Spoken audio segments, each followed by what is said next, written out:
Hello అందరికీ, నేను మీ నిత్య నవీన్. వెల్కమ్ బ్యాక్ టు నిత్య నవీన్ కుకింగ్ అండ్ వ్లాగ్స్. ఈరోజు వీడియోలో పప్పుచారుని ఎలా తయారు చేయాలో చూపిస్తున్నాను. ఫస్ట్ కావాల్సిన పదార్థాలు: ఉల్లిపాయ, టమాటో, పచ్చిమిర్చి, దోసకాయ అయినా క్యారెట్ అయినా ఏదైనా తీసుకోవచ్చు. అవన్నీ పొడుగు పొడుగు ముక్కలుగా కట్ చేసుకోవాలి. తర్వాత చింతపండుని నానబెట్టుకోవాలి. ఉప్పు, జీలకర్ర, ఆవాలు, ఎండుమిర్చి, కరివేపాకు తీసుకొని పక్కన పెట్టుకోవాలి. ఇప్పుడు కుక్కర్లో పప్పును తీసుకొని బాగా 2 సార్లు కడిగి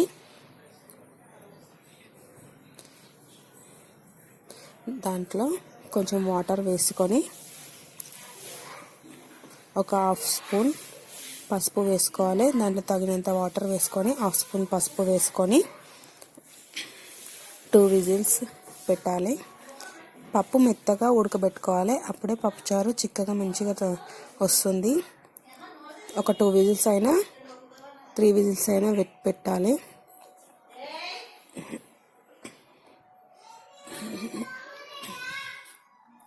ఇప్పుడు స్టవ్ పైన బాండి పెట్టి వేడెక్కిన తర్వాత ఆయిల్ వేయాలి. ఆయిల్ హీట్ అయిన తర్వాత కొంచెం జీలకర్ర, కొంచెం ఆవాలు వేయాలి.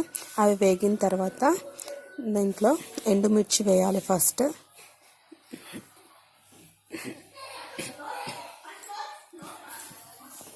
ఎండుమిర్చి వేగిన తర్వాత దీంట్లో పచ్చిమిరపకాయలు, ఉల్లిపాయలు,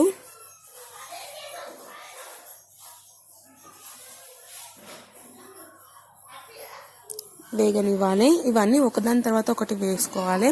తర్వాత కరివేపాకు వేసుకోవాలి.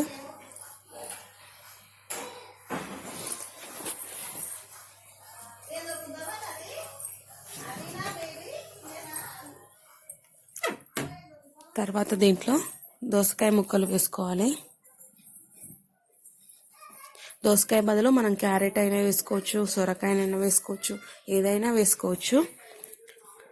దీంట్లో మళ్ళీ పప్పు ఉడికేటప్పుడు 1/2 స్పూన్ పసుపు వేసాం కదా, అందుకే మళ్ళీ ఇప్పుడు 1/2 స్పూన్ మాత్రమే పసుపు వేసాను.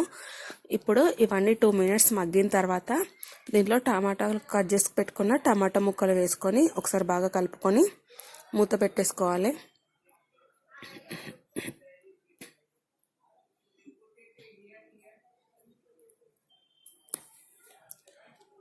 ఇవన్నీ ఒక 50% వరకు మగ్గిన తర్వాత దీంట్లో చింతపండు రసాన్ని తీసి వేయాలి.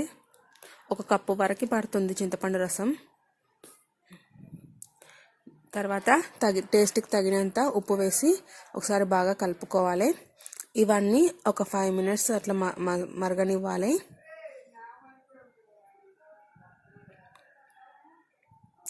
మరిగిన తర్వాత ఇప్పుడు ఫస్ట్ ఉడకబెట్టుకున్న పప్పును మొత్తం వేసి ఒకసారి బాగా కలుపుకోవాలి.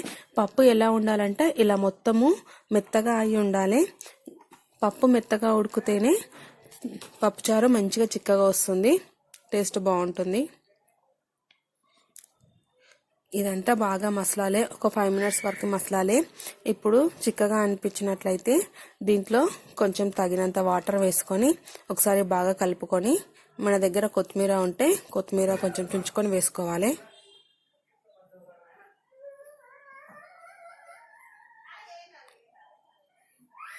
ఇవన్నీ ఒక 5 మినిట్స్ వరకు బాగా మసిలితే ఇప్పుడు టేస్ట్కి ఉప్పు సరిపోయింది అనుకుంటే సరిపోతుంది. ఉప్పు సరిపోలేదనుకుంటే ఒకసారి కొంచెం ఉప్పు చూసుకొని కొంచెం ఉప్పు వేసుకొని బాగా కలుపుకొని ఒక 5 మినిట్స్ వరకు బాగా మసలాలి. ఇలా చేస్తే పప్పుచారు చాలా టేస్టీగా ఉంటుంది.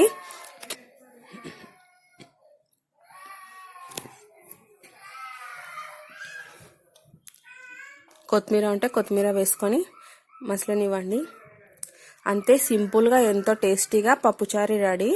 ఇంతేనండి, సింపుల్ ప్రాసెస్లో చాలా టేస్టీగా చేసుకోవచ్చు. వీడియో నచ్చినట్లయితే like, share, subscribe. Thank you for watching.